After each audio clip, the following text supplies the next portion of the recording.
O que a gente não pode fazer em plenário? Gente, tem umas coisas que assim, ó, eu não falaria porque eu acho meio óbvio, mas é que eu já vi tanto que eu penso, não pode ser.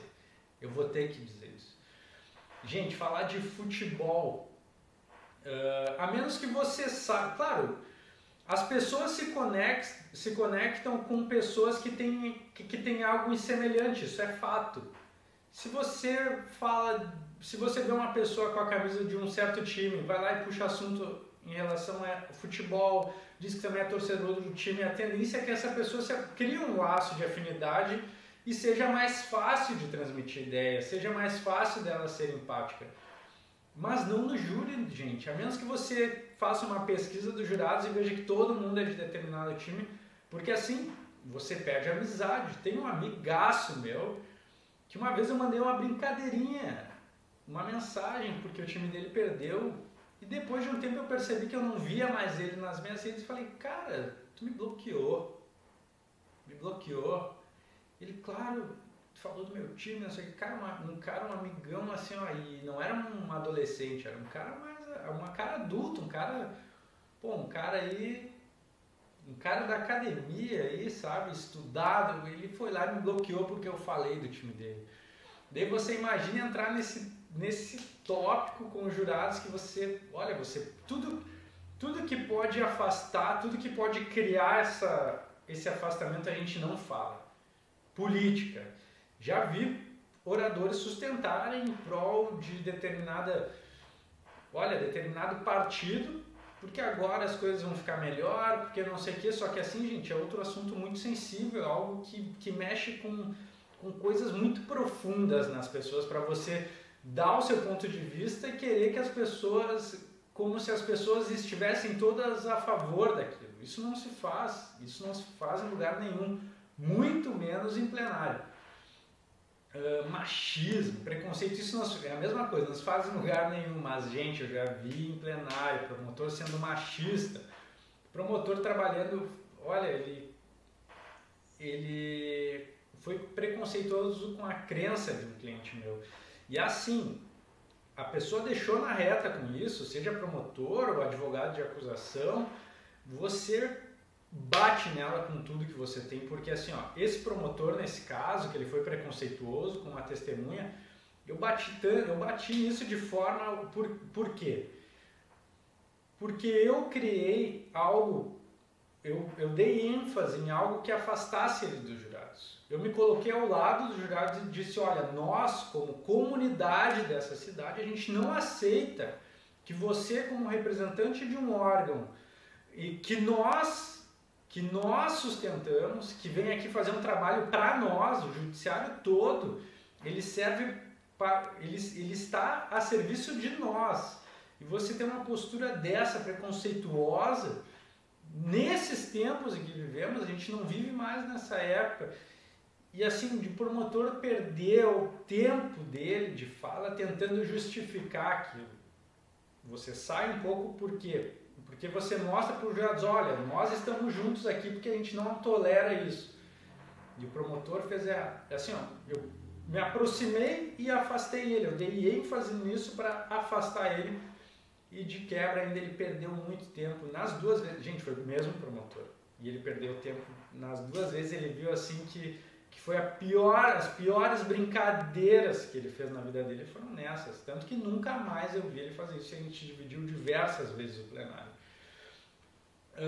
Piadas, bagunça. O criminalista, a gente já chega, como eu disse, o julgamento ele começa muito antes. Nós somos avaliados e julgados o tempo todo pelos jurados. Então assim, ó, a gente chega numa posição ruim, porque a gente está do lado daquele réu, daquela pessoa que está muitas vezes cheia de agentes de segurança ali, rodeado por agentes de segurança, em caso de réu preso, por exemplo, que já está sendo acusado e os jurados já tiveram acesso àquela denúncia bárbara, e nós, advogados criminalistas, somos taxados dos defensores de bandidos e nós estamos lá para safar o réu. E o promotor, isso é o cenário que a gente encontra quando vai para o júri. já é ruim. E daí vem o promotor e fica 1h30 dizendo que o nosso réu é o pior dos piores criminosos que pisaram na terra. Então, assim, ó, piadinha, brincadeirinha, tudo que possa transmitir uma imagem de deboche vai fazer a gente perder o jurado. E às vezes eu falo para os colegas sempre, gente, a gente está sendo avaliado aqui, porque eu sempre levo gente para trabalhar comigo. Então, assim, ó, não fiquem de piadinha, porque vocês vão rir de uma coisinha aqui, os jurados, se eles levarem isso como uma forma de deboche de alguma coisa, a gente perdeu eles. Então, assim, ó, e outra, quando eu estiver sustentando, não pode ficar de brincadeirinha, não pode tirar a atenção, porque aqui é um ambiente sério, e a gente vai tratar disso daqui a pouco. Então, assim, ó, é algo que não se faz, a gente mantém uma postura. Claro, quanto mais carismático a gente é, melhor, porque as pessoas, elas gostam de pessoas carismáticas. Você olha nos olhos dos jurados, você sorri, você aperta a mão quando ele te dá essa liberdade, mas claro, sem forçar uma relação. Forçar uma relação é 10 vezes pior do que tudo isso. Mas eu digo assim, você deve ser carismático, mas não exagerar na bagunça, na baguncinha, na piadinha. E tem gente que faz isso, esquece. Tem gente que chega no júri e acha que só o momento em que tem que se concentrar no momento da sustentação, esquece aquele momento anterior em que a gente está na bancada enquanto o MP está falando e os jurados estão olhando para a gente, estão olhando o que a gente está fazendo, estão olhando a gente cochichar, estão olhando nossos movimentos.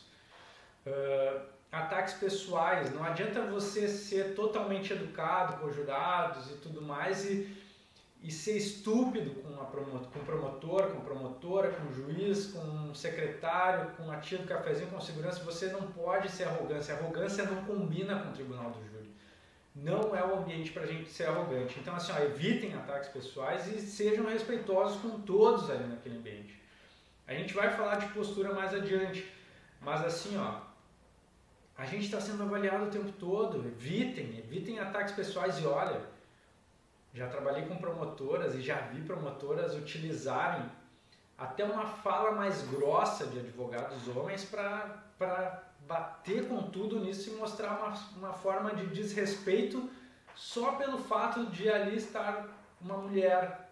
E quando no conselho de sentença existem mais mulheres, isso acaba ganhando mais força. E às vezes tem colegas que não estão querendo ser estúpidos, mas daí quando esse discurso cola,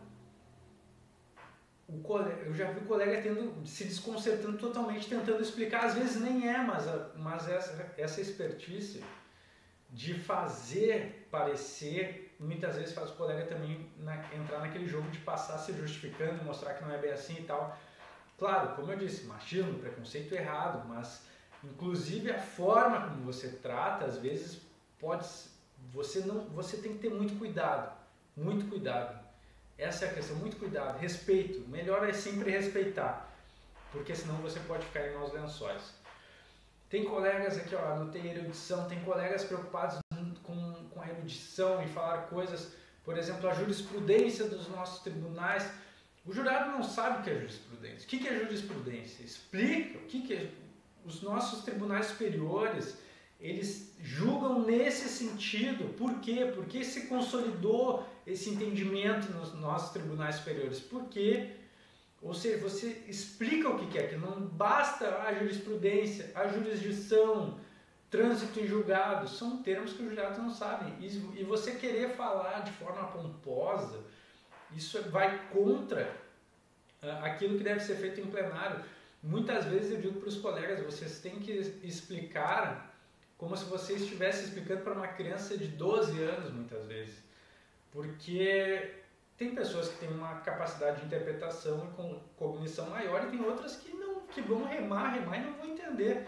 Então, assim, você tem que ser muito claro e objetivo. Não fiquem enfeitando o discurso, que isso, com certeza, além de chato, pode atrapalhar vocês. Pode fazer com que os jurados não entendam o que está sendo, o que você quer, a mensagem que você quer transmitir. E tem a questão da inteligência histórica. Tem colegas que querem mostrar que são inteligentes. E eu vou dar exemplo de promotor, né? Porque quem que a gente bate mais? Promotor. promotor fez toda uma defesa ali, primeiro trazendo um contexto histórico de Segunda Guerra, e eu discordei dele em relação a um autor que ele tinha citado. Mas por que eu fiz isso? Porque no senso de inteligência dele, ele estava certo, e ele ia me convencer disso, ele ia parar o que ele estava fazendo para me convencer de que ele estava certo.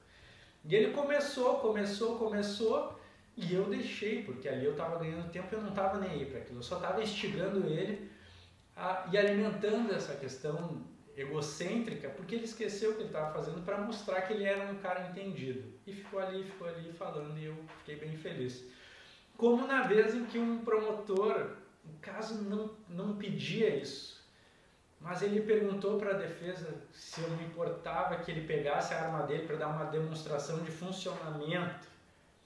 Eu olhei assim, meu Deus, isso não tem importância nenhuma para a acusação. Eu falei, doutor, por favor, a gente precisa disso. E ele foi lá, descarregou a arma dele que ele andava na mala e começou a mostrar para os jurados. E aquilo não fazia o menor sentido, mas eu instiguei ele a continuar, porque aquele tempo que ele estava perdendo era precioso para mim.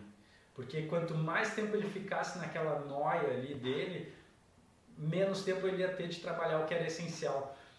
E são coisas que a gente vai pegando, gente. Então, assim, você tem que cuidar para você não cair nesse golpe de muitas vezes ser provocado. Você tem que parar e pensar, putz, isso não é essencial para o deslinde da causa, isso não é essencial para os jurados entenderem. Então, os senhores, vocês não tem que convencer o promotor nem o juiz, tem que convencer o jurado. Você vai lá e diz, olha, doutor, um momento, depois a gente pode até conversar sobre isso, mas agora a questão é outra, os jurados precisam saber disso aqui, ó, e vai para o discurso que importa. Forçar relação com jurados, piada, isso é outra coisa que a gente vê muito no júri. Já trabalhei com colegas, olha, que iam lá puxar assunto de intimidade, assim, ó, você vê o constrangimento das pessoas que respondem por educação, mas assim, ó, forçar a amizade não dá. A gente tem que tentar ser natural, gente. Reprimir os jurados. Gente, existem pesquisas que dizem que os jurados eles se sentem como juízes, de fato. Porque a gente diz isso para eles, eles são. E muitos querem ser tratados dessa forma. Então, assim, ó, nunca a gente vai reprimir os jurados. Recentemente eu levei uma colega para o plenário, ela possivelmente vai ver esse vídeo, mas não é para o mal, é porque esse exemplo é muito bom. Eu levo os jurados no colo do início ao fim do júri, eu levo no sentido assim, do bom trato. E essa colega viu os jurados conversando no plenário e falou, o jurado não pode conversar. Só que ela falou de forma impulsiva, só que deu aquele susto em todo mundo e os jurados. Na hora eu pensei, gente, se eu perder esse júri vai ser por causa disso, eu não acredito. Não acredito, eu olhei para ela, meu Deus, eu pedi para ela vir no canto, eu falei, gente, nunca tu pode fazer isso. Porque imagine você estar lá com o jurado, aquele que se sente o poderoso, aquele que vai ser o julgador e que sabe disso, você vai lá e constrange ele de que ele está conversando.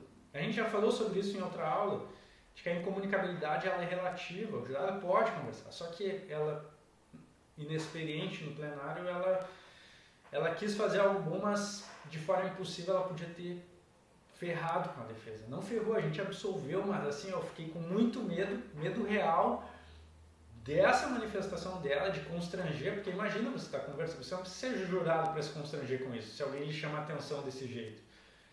E eu fiquei com medo da gente perder o júri por isso. Então assim, ó, prestem atenção, até no momento de, algo que eu já falei antes, você quer falar alguma coisa, você quer que os jurados parem, você quer chamar a atenção, vá até o juiz, fale para o juiz de forma baixinha e diz, olha doutora, eu vou sentar de volta no meu lugar e espere um pouquinho, daí chame a atenção. Não faz isso agora, porque se eles verem que você chamou a atenção porque eu vim aqui, isso pode causar um problema para mim, porque pode fazer com que eu acabe perdendo a conexão com eles, e isso é extremamente importante para mim. Eu estar conectado com os jurados é extremamente importante.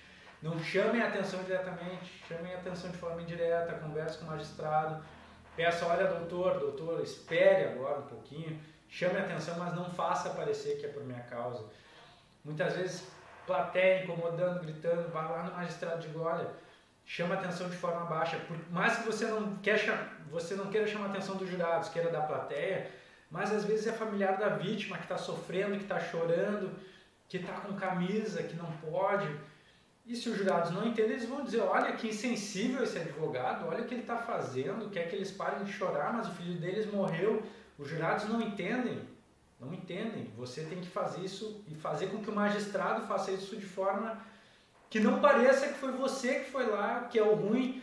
Porque imagine, os jurados vão pensar, olha que esse advogado isso é um lixo de ser humano, né? A gente sabe que essa manifestação da plateia, ainda que seja família, ela pode afetar o convencimento do júri e não pode acontecer no plenário, de forma a ficar muito aparente para o jurado, chamar a atenção do jurado, isso acaba atrapalhando a defesa demais. Então você deve se manifestar, mas o jeito, tudo é o jeito que você faz.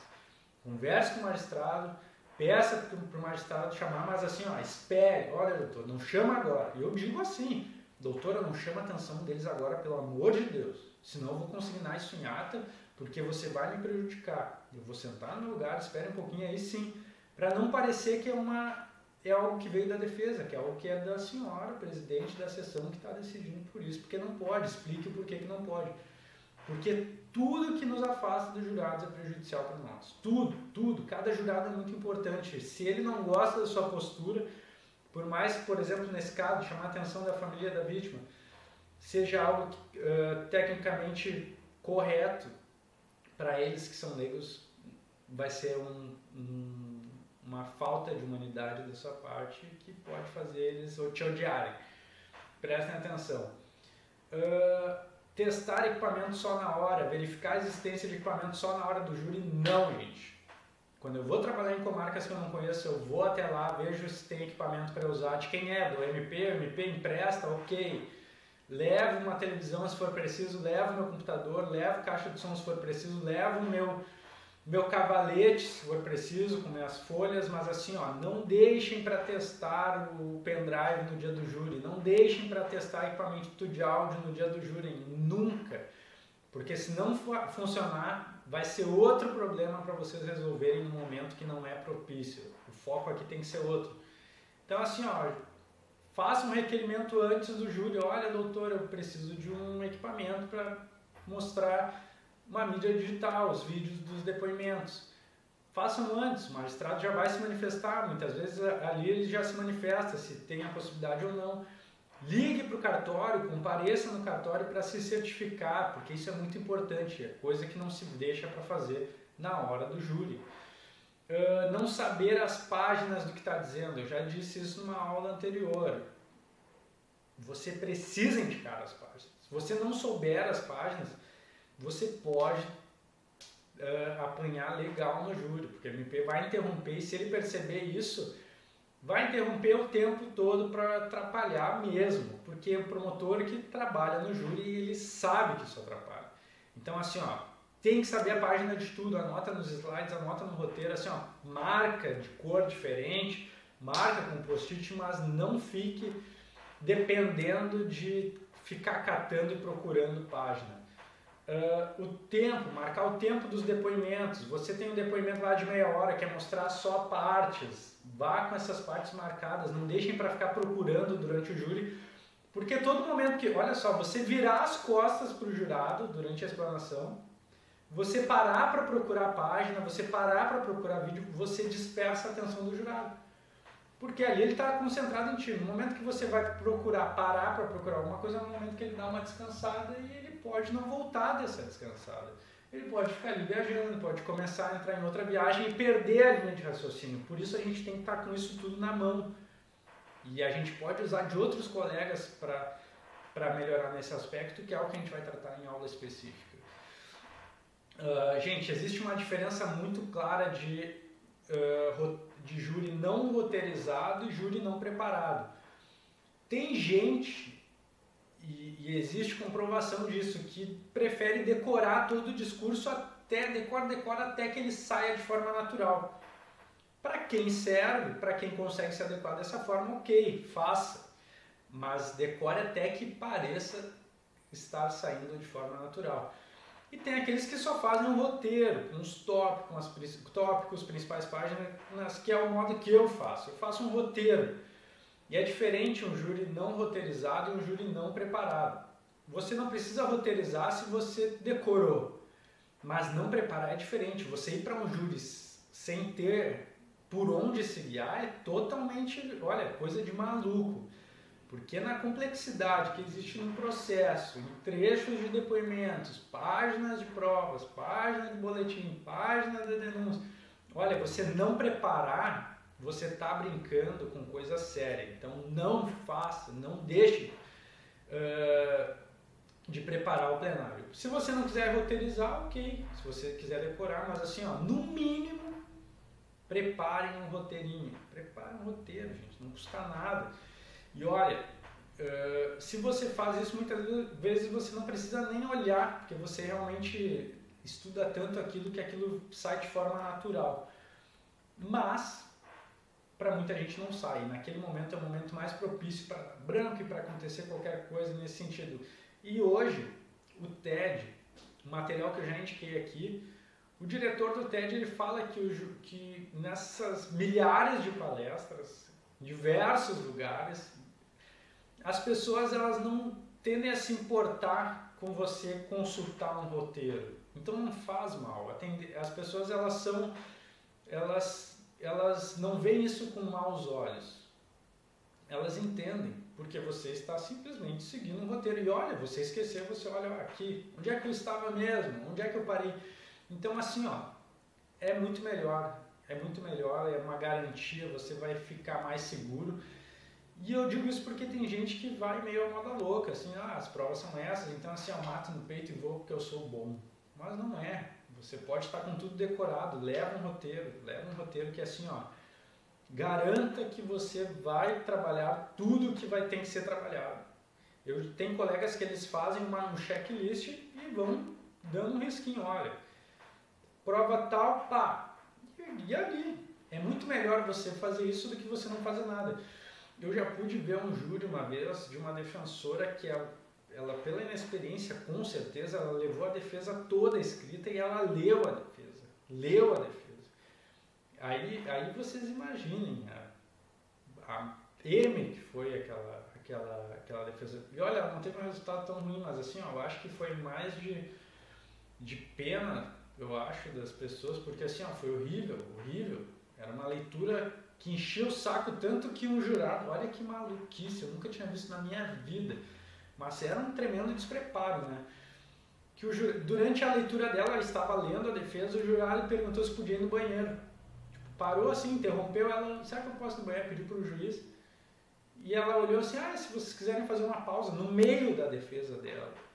O juiz fez no meio da leitura, o juiz fez uma pausa para os jurados irem no banheiro, porque assim, ó, ninguém estava aguentando aquilo. Estava todo mundo cagando para a defesa dela. Então assim, ó, a preparação foi péssima. Ok? Então esses são os aspectos que eu quero trabalhar nessa aula. Muito obrigado por terem me acompanhado até aqui e até a próxima.